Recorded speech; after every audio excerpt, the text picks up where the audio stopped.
Welcome back, everybody. I'm your host, Kelly Sparks, aka Redbeard. What? What? What? Oh my God.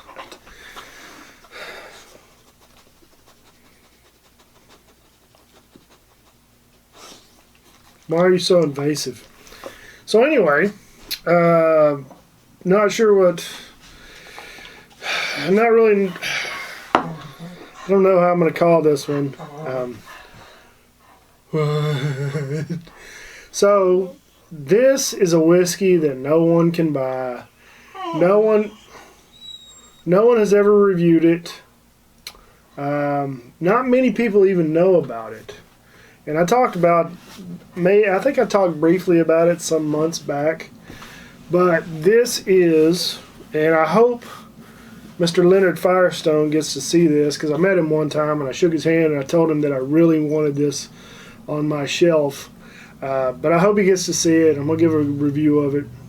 So this is an Irish style pot still whiskey. Yeah. Will you hush? This one came out of the barrel. Shush. Go lay down. Go lay down. This one came out of the barrel at 136.4 proof. So Irish pot still styled whiskey. Made in Texas. As we know, pot still whiskey is, I'm pretty sure pot still whiskey is 100% barley. Now, there is a percentage that I believe it's 60 or 70% has to be malted barley, and the rest can be unmalted barley. This hat's pissing me off. It's got a little thing right here that I'm not a fan of. It just sticks me right in the front of the head. I'll just have to wear it like that. Oh yeah, don't forget, sign up on Patreon. Today is the last day, the last opportunity, so if you want to get in on the Rock Hill Farms giveaway, it has to be at least at the $5 level, or eventually be accumulated up to $5 over a period of time. So, patreon.com/Kelly Redbeard Sparks. So, sign up today. So back to the whiskey that no one else can drink or review, or definitely no one else has probably reviewed. I would believe that a very small portion of the population, and I want to say fractions of a fraction, have ever even tasted this whiskey. And I want to say at the time, and I had this one back in January of this year, at the time, I believe this one had been in the barrel for roughly 3 to 4 years. So, I'm going to go ahead and give it a whirl. Irish pot still styled whiskey made in Texas. Yeah, it's definitely malted barley. You got that barley nose. It's like biscuits. Creamy butter biscuits. Will you shut up? Get over here. Come here. Get over here.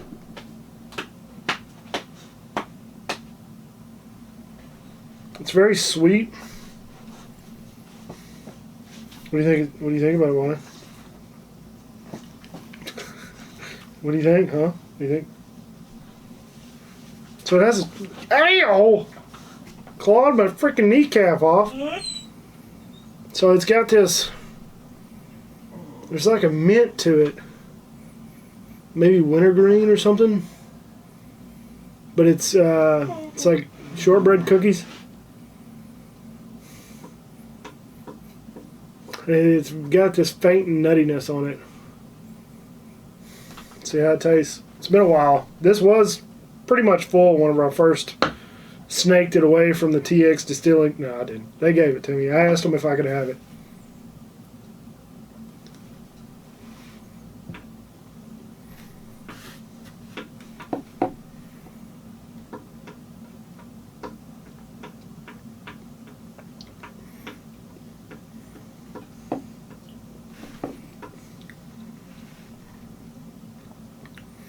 So it definitely has that pot still feel.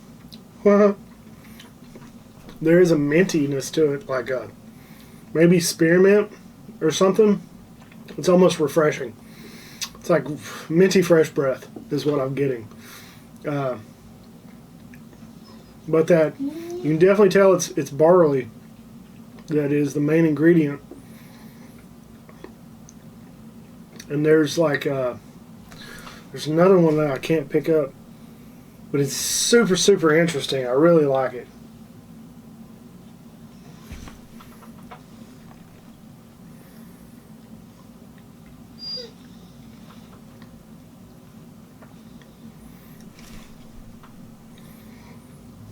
So,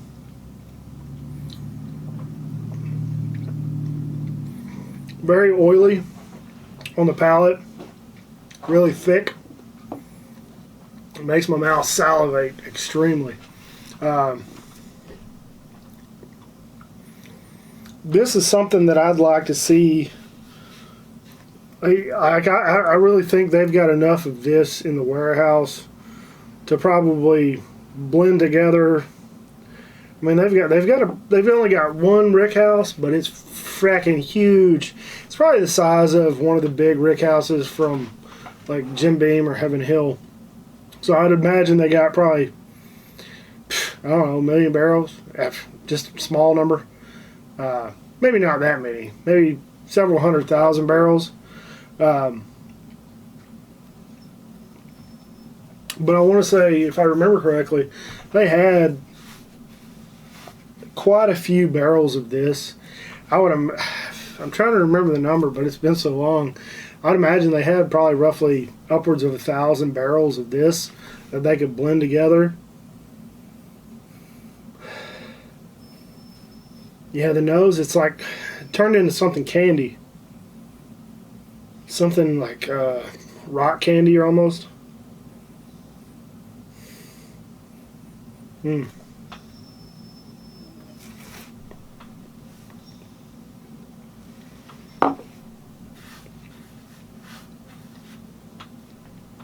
But even at 136.4, I mean, it's got some heat to it, but the flavors are wonderful. I mean, I personally like this one better than the TX bourbon. They're, I think it's a straight bourbon now. Yeah, they're TX bourbon. I like this one better than that. I like the flavors a lot better. It's really good. I really hope that they come to market on this one. I hope Leonard Firestone sees this and everybody encourage the man to say, hey, go ahead and pull the trigger on that Irish pot still styled whiskey. Let's release it to the market. So you saw it here first, guys. Whenever it blows up, everybody's going to be drinking it. So it's really tasty. I can't imagine, like, by the time they release it, it's probably going to be sitting in barrels 7-8 years. Because they're not, by the way they were acting, they weren't ready to pull the trigger on any of their experimental stuff. And they had 8 or 9 different special distillates, maturing. Yeah. Well, I'm going to look forward to this one. I hope it's at least 100 proof, so I can retain a lot of those characteristics. Alright, so that's all I got on this one. I'm reviewing something that y'all might not ever get to drink. Hopefully one day, and then everybody will be like, oh, you're right, Kelly. It's delicious. So, don't forget, sign up patreon.com/Kelly Redbeard Sparks to enter for the Rock Hill Farms giveaway, which will end tomorrow. Once everybody's cards get charged, I'm cutting it off. So, check out the Bearded Idiots. Check out the link below for the Tattered Beans link and other links, the Google document. Order some coffee from me. It's really delicious. So, I think that's it. I'm going to feed Bonnie because she's just sitting down here whimpering and whining. Hey, Bonnie. Give her. Give her. Say goodbye to everybody. Say goodbye to everybody. Don't lick the table. All right. So, till next time, folks, drink some whiskey, share with your friends and family. Have a nice day.